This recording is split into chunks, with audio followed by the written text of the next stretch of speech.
ಓಂ ಶಾಂತಿ. ನಮ್ಮ ಚಾನೆಲ್ ವಿಡಿಯೋಗಳ ಹೆಚ್ಚಿನ ಮಾಹಿತಿಗಾಗಿ ಸಬ್ಸ್ಕ್ರೈಬ್ ಬಟನ್ಗೆ ಕ್ಲಿಕ್ ಮಾಡಿ ನಮ್ಮ ಚಾನೆಲ್ಗೆ ಸಬ್ಸ್ಕ್ರೈಬ್ ಮಾಡಿ. ಈ ವಿಡಿಯೋ ಇಷ್ಟವಾದಲ್ಲಿ ಲೈಕ್ ಮಾಡಿ, ಶೇರ್ ಮಾಡಿ ಹಾಗೂ ಕಮೆಂಟ್ ಮಾಡಿ. ಮುರಳಿಯ ಮುಖ್ಯ ಜ್ಞಾನ ರತ್ನಗಳು. ತಂದೆಯನ್ನು ಯಥಾರ್ಥವಾಗಿ ಅರಿತುಕೊಂಡು ನೆನಪು ಮಾಡುವುದೇ ನಿಜವಾದ ಯೋಗ. ತಂದೆಯ ಸ್ವರೂಪವನ್ನು ಅರಿಯಲು ವಿಶಾಲ ಬುದ್ಧಿ ಅಗತ್ಯ. ಶಿವ ತಂದೆ ನಿರ್ಲೇಪ. ಅವರಿಗೆ ಹಸಿವು, ಬಾಯಾರಿಕೆ, ಚಳಿ ಯಾವುದೂ ಇಲ್ಲ.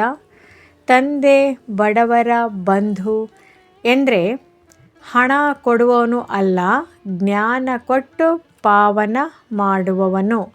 ಜ್ಞಾನವಿಲ್ಲದ ಆತ್ಮಗಳೇ ನಿಜವಾದ ಬಡವರು. ಜ್ಞಾನವೇ ಶಾಶ್ವತ ಐಶ್ವರ್ಯ.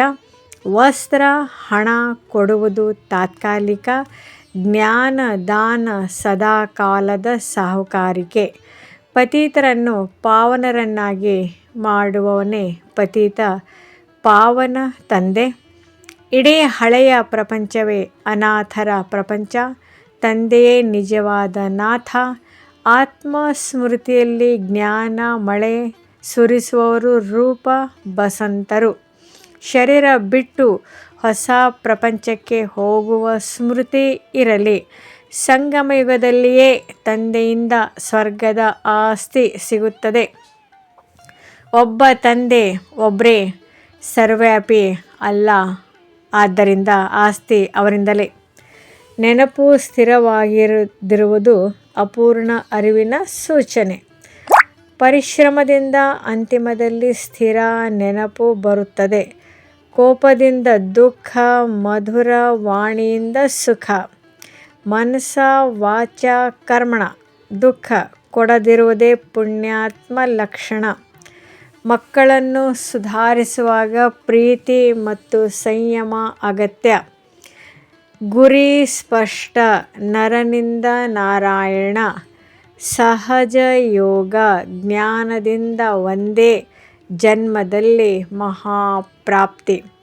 ಸೇವೆ ಎಂದರೆ ಅನಾಥರನ್ನು ಸನಾಥರನ್ನಾಗಿ ಮಾಡುವುದು. ಹಳೆಯ ಪ್ರಪಂಚದೊಂದಿಗೆ ವೈರಾಗ್ಯ ಇರಲಿ. ಅಂತಿಮ ಸ್ಥಿತಿ ತಂದೆಯ ಸ್ಮೃತಿಯಲ್ಲಿ ಸ್ಥಿರತೆ. ಫರಿಷ್ಠಾ ರೂಪದಿಂದ ಗತಿ ಸದ್ಗತಿಯ ಪ್ರಸಾದ ಹಂಚುವ ಸೇವೆ. ಮನಸ್ಸನ್ನು ಶಕ್ತಿಶಾಲಿ ಮಾಡಿಕೊಳ್ಳಿ. ಪರಿಸ್ಥಿತಿಗಳಿಗೆ ಏರುಪೇರಾಗಬೇಡಿ. ಈಗಲೇ ಕರ್ಮಾತೀತೆಗೆ ತತ್ಪರರಾಗಿ.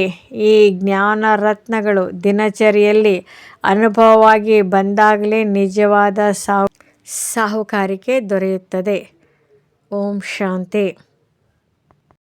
ಈ ಮುರಳಿ ಇಷ್ಟವಾದಲ್ಲಿ ಹೆಚ್ಚಿನ ಮುರಳಿಗಳ ಮಾಹಿತಿಗಾಗಿ ನಮ್ಮ ಚಾನೆಲ್ಗೆ ಸಬ್ಸ್ಕ್ರೈಬ್ ಮಾಡಿ. ತಮಗೆ ವಿಡಿಯೋ ನೋಟಿಫಿಕೇಷನ್ ಸಿಗ್ತಾ ಇರುವುದು